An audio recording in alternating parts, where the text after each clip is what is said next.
Hey there, this will be continuing getting ready for galaxies.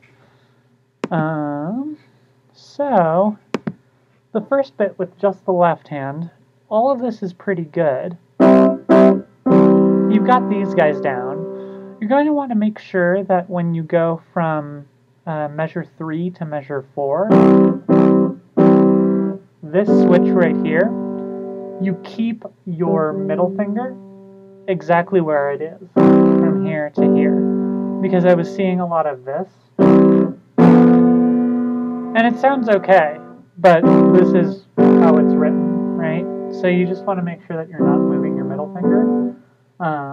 Instead of moving all 3 fingers down one, you just move the outside fingers down one. Then you go back. This is good. Again, don't move your middle finger, and try and remember to add the right hand notes, G, D, and B, in measure 8, right? And then everything else is pretty good up until you just might want to practice the end of the first section, measure 16, right? Where you go back up and finish with a regular G chord. So if you just do that,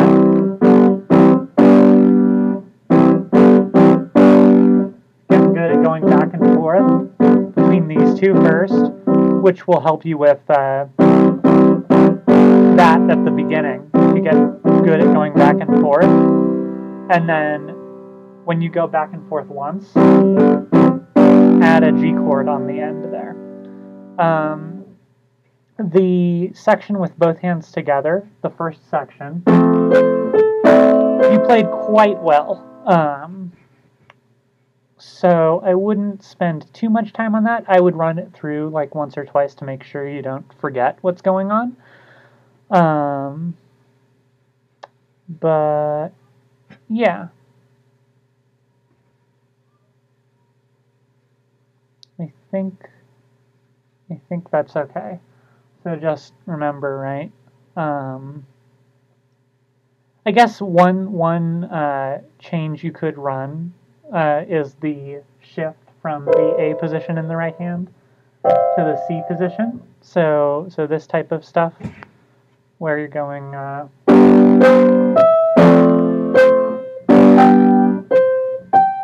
this gap, that's the fastest way to get from one to the other. If you just go right from 3 on C to 5 on G, instead of this switching your 1 where your 3 is, the faster way is just to jump up to 5. And that'll get it nice and smooth.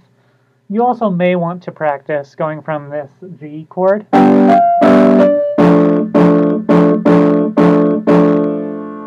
G to this F gap on top thing. You're just moving the bottom 2 down 1, right? So just practice that, and it should be pretty easy to. And then you're fine. At the beginning of the second page, you're gonna want to. Your right hand is good, so just practice it once or maybe twice during the week to make sure you don't forget it. Try and put the left hand together with it if you can, without stopping as much. You've got most of the transitions without moving.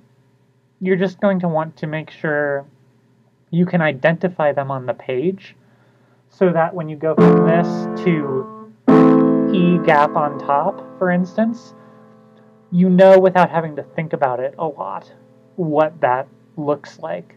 Maybe I'll bring colored pencils next time and we can like color them in different colors, and that might help. I don't know. But ideally you would just recognize the shape on the paper.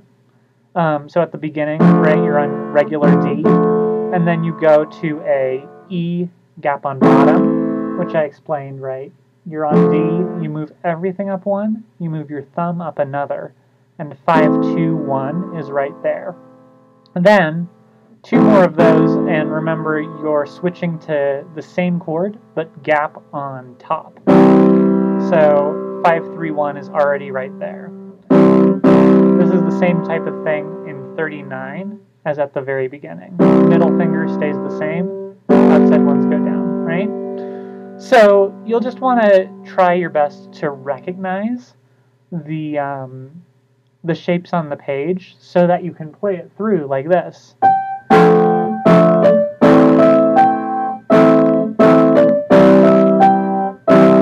You were playing it at about that speed, but the accuracy in the left hand specifically wasn't where it could be, where I know you would be able to play it if you just looked at the left hand a little bit more. Okay, and then there's this part with the rhythmic left hand.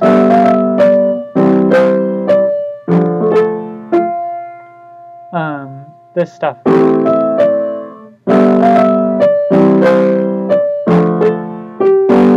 And honestly, if you want to take this a little bit slower, I don't think there's anything wrong with that. You'll just want to make sure that the right hand specifically is... You're getting that, right? 5, and then scrunch your hand and go right to 2 so that you can be on the C position immediately after and go right back into this, right?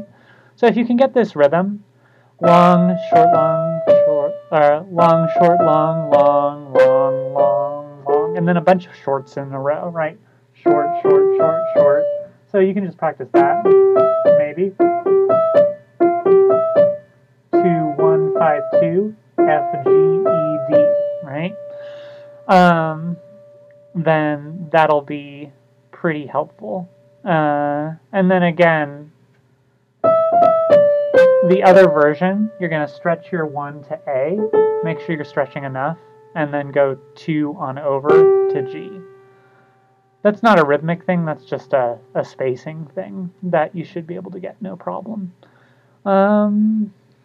Yeah, I guess the only other thing that I forgot to mention is at the end of the first section, before you go on to the second page, just remember that,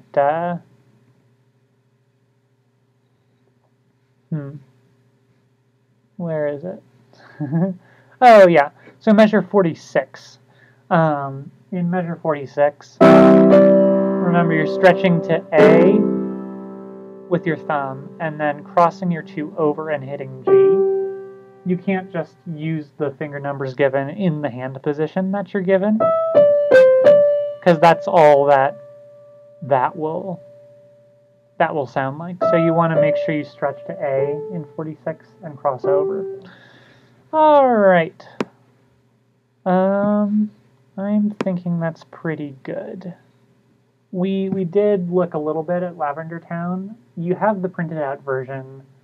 I think I made a video for you either 2 or 3 weeks ago. Maybe that was last week. No, it was like 2 or 3 weeks ago on how to get some of the left hand. So if you need something else to keep you from going insane, then that's the way to do it. And yeah, you got this. So I look forward to seeing you next week.